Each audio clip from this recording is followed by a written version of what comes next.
Okay guys, I just want to follow up with the questions that were raised from yesterday's video on what happened on the close for Tesla with that crazy jump. Some of the questions are going to take a little bit of more explaining. So rather than just a short response, I better do a follow-up video to explain the answer to the questions. So let's go through these. Paul was asking that a lot of gurus are pumping Tesla for next week to go up. If you look at the December 24th expiration, Tesla has call options at the strike 700 strike and then the 750, but nothing in between. That seems odd. But one thing is for sure, the market makers are out to kill the little guys in it. Tesla has a probability of less than 50% to reach 750. That means Tesla will be below 700 when next week is over. Do you agree with that logic? Well, let's take a look at the options and see what they're telling us. Reading the option chain for next week on Tesla, the strikes at the 700 and 750, what can we read into the lack of strikes every $10 above 700? Does that tell us that the market doesn't think we're going up there? Versus, as you can see, even down here, look at this. We actually had strikes every $2.50 around the 600 level. And then we went to $10, see that? But then when we got to 700, it then jumps to 750, 850, 1,000. It goes all the way up to 1160. What's interesting is there's no strikes between 700 and 750, but look at this. From 1100, it goes to 1125, to 1150, to 1155, to 1160. And look at the open interest. Look at how many people are trading those. And then look at the 1,000 strike. It's got over 10,000 in open interest and 22,000 traded on Friday alone. So the question raised was, what do you make of the fact that strikes above 700 are every 50 points and not every 5 or 10? Does that mean that we're not going up? Well, I would say take a step back and look across the whole chain. And what you see is a lot of interest way up here at 1150. Now, what's the probability that we trade up here above 1,000? Well, we actually have something here called delta. And that usually roughly corresponds with the probability of being profitable. So that looks like 1%. Now we can go in here and then we can actually go into the Greeks, and one of them is probability of in the money. And let's just go see what this says. So here it's saying less than 1%. Okay, so here's 1%.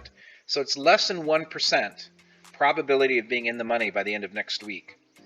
Now where is it 50-50? Well, according to this, 675 is kind of where the market closed. If you look at the bid ask up here, ignore this crossing close because that's where that 69 million shares traded for the funds that needed to go into the index. But this is where it was actively trading after the crossing. So up to 8 p.m. the stock continues to trade, and this is where it was trading at that point. So that's kind of where the market is. So what that tells us is there's a 50-50 chance that we trade above or below 670, which is, you know, markets are random. They could go up, they could go down. That's what that's pricing. But look at the activity out here. This tells you that someone thinks that there's a pretty good chance of getting up there. Maybe they're just selling premium. Okay, well, let's check the implied volatility in there. And let's see what happens to it as we go up. So here's 50-50, here's 675. This is where we're at the money. Look at the implied volatilities. They're going up. What does that mean? That means people are willing to buy these things up here. That's what that means. So what is this market telling us? Well, let's look at the puts. As we go down, same situation. What do we see? Look at this. Virtually no open interest in the puts. Virtually no one's interested in betting if the market drops. So the market is kind of skewed to the upside. The market is fearful or anxious or excited at the probability or the chance that the stock could trade up. Now what you could do is once it rallies up, maybe the 1100 call goes to $1 or 50 cents, and then maybe you sell the 1100 against your 1000, and then you have zero risk, and if it does pop up, then there's a chance for you to make a lot of money if it were to go up. So there's a few strategies you can go. What I see in next week's chain, it looks to me like the market going to keep going up.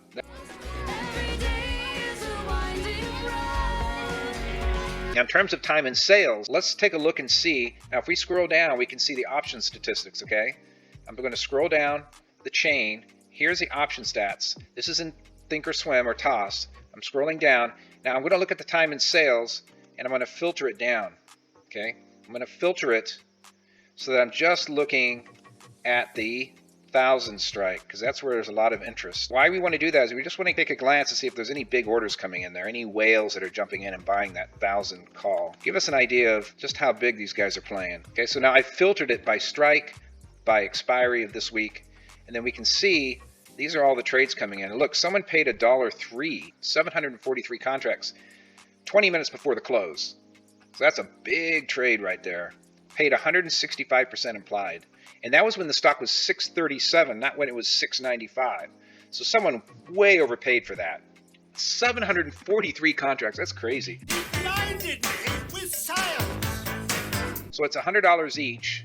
So that's $74,000 he paid for that. And on the close, it's worth $35,000, $38,000. So he's already lost half his money. Even the professionals, even the big whales can lose money in options. And why did I say he bought it? Because look, it was $1 bid offered at $1.03. And he paid $1.03. You see that?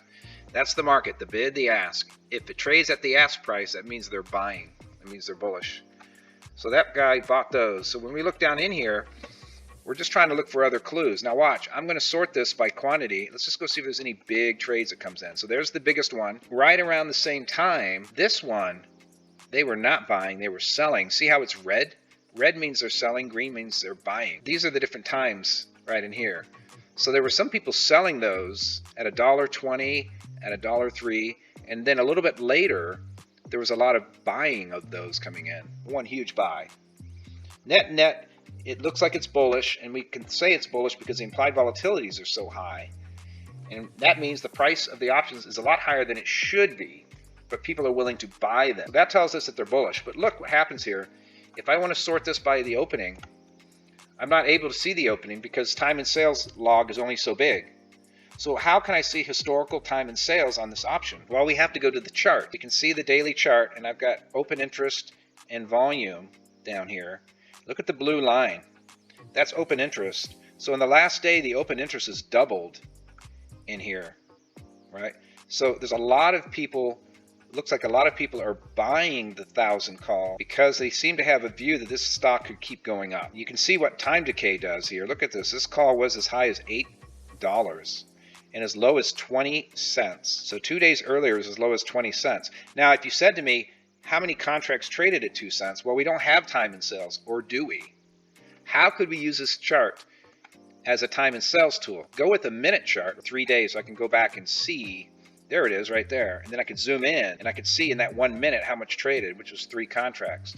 But then you might say to me, but I want to see each trade. So what we do is we go in here and we go to a tick chart, and then we say tick by tick, and we say for 3 days.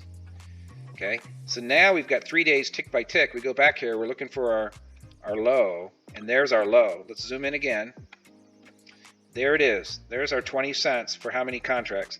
1 contract traded at 20 cents. So that's how we use our charts to see historical time and sales of an option. So I've answered 2 questions. How do I read the option chain for next week? Is it bullish or bearish? And what I see in there, it looks bullish. And then how do I find time and sales if my platform doesn't have it, or if I want to see historical time and sales? And we do that by going to the chart, time frame, and we go in for a tick by tick chart. And we don't do 133 ticks, but we do 1 tick, right? So each trade is what you see, and you define your time frame however far back you want to go, and that becomes your time and sales in a graphical form. Okay, those of you using interactive brokers, if you're using the IB Pro, this is how we would go about looking at time and sales. We right click on whatever stock we're looking at, and up here is a little icon that says time and sales. You go there, and then you're going to see a time and sales screen, which is going to look something like this. And then here are some of the definitions in terms of how you can modify what you're looking at on your screen. But you can go ahead and go through all that and play around with it. Okay, and that's all we got. Lurking whales in the Tesla option chain. Good luck.